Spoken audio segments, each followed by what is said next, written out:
Hello foodies, welcome back to my YouTube channel. Today I'm doing another review of a recent dinner I had at Burdock Company. It is a one-star Michelin restaurant in Vancouver located at 2702 Main Street.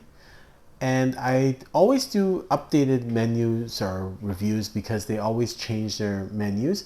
And this one is called Flower Gazing by the Berry Moon.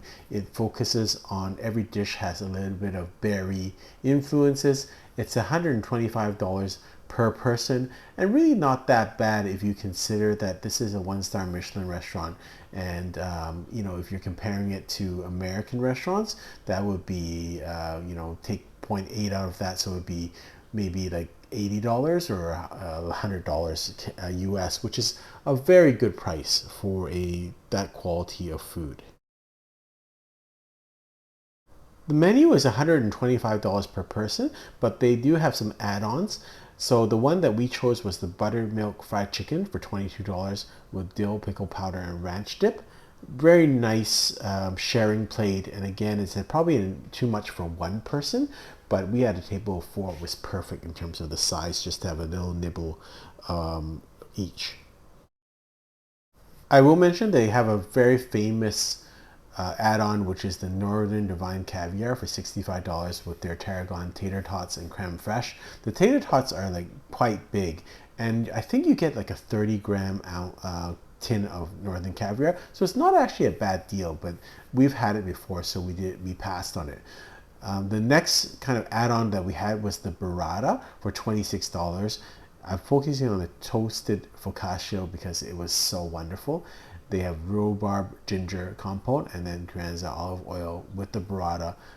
The burrata spreads on the bread and it's really, really enjoyable. So of the two, the buttermilk chicken and the burrata, if I had to choose just one, I would probably go with the burrata. And if it was my first time at Burdock & Company, I'd probably go with the Northern Divine Caviar.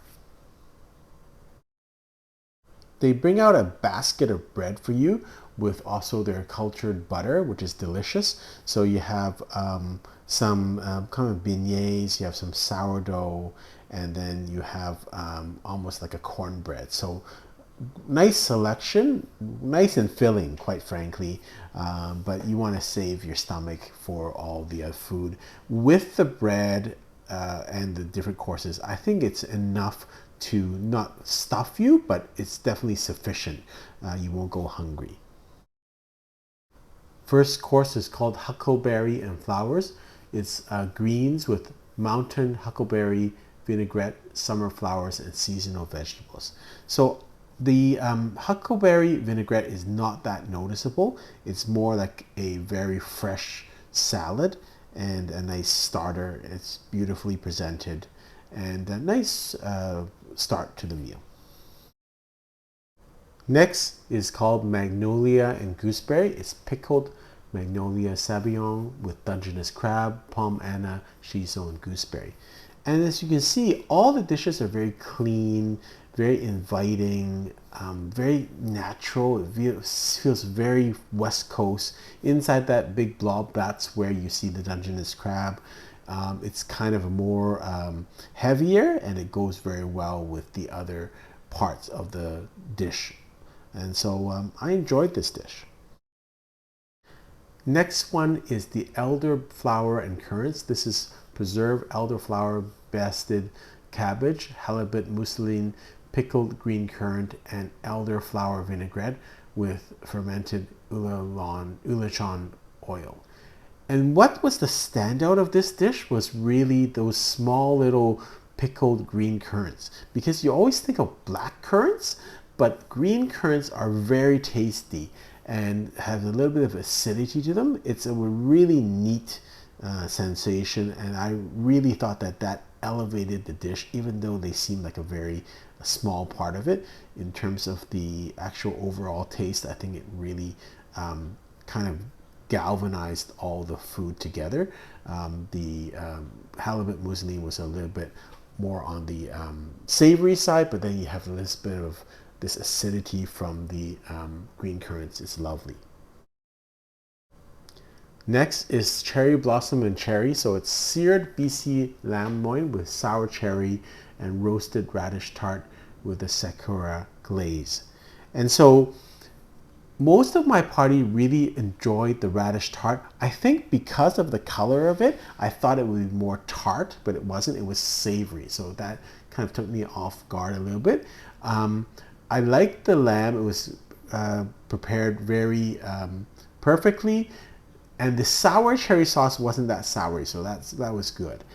So all in all, I really enjoyed this dish. It is a savory dish and not as sweet or as sour as the description sounds like. For dessert, we had the Nootka Rose and Raspberry, which is rose honey marzipan cake with cardamom cream and raspberry jam. I'm not a big marzipan fan, but I still enjoyed this dish, so that tells you how good the dish was. The raspberry jam really helped me enjoy this dish because of the tartness, and so it was really nice. All in all, we had a great time. Strongly recommend this restaurant, especially if you're just in town to try West Coast cooking. This is very representative of Vancouver, in my opinion. Service standard is high. It's very friendly, yet attentive.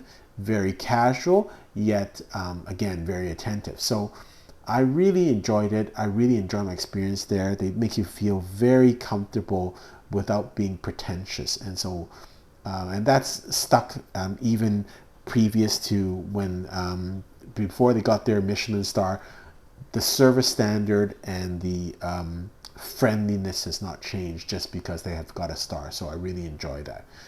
So I would strongly recommend this restaurant. I hope you've enjoyed this review. Until next time, happy eating.